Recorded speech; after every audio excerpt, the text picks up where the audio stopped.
In this episode of Virgin Review, we are going to check out best affordable backpack under $100.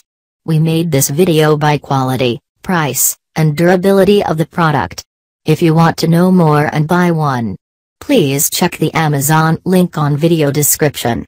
Okay, let's start the video. Thule Lithos Backpack. A modern backpack with organization, for commuting to campus, or navigating through town. Safeguard a 15.6-inch laptop in padded, elevated storage pocket. Protect a 10.1 inches tablet in dedicated slip pocket. Quickly access front-loading organization panel. With storage for a phone, pens, keys and a small notebook. Easily locate accessories in zippered, interior mesh pocket. The backpack store water bottles or small items inside pockets. Stay visible in low light conditions with integrated blinky light lash point.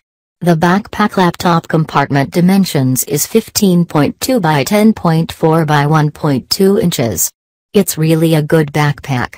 You can choose it for you. Thanks for watching. If you want to know more, and buy one, check the Amazon link on video description. I think you like the video.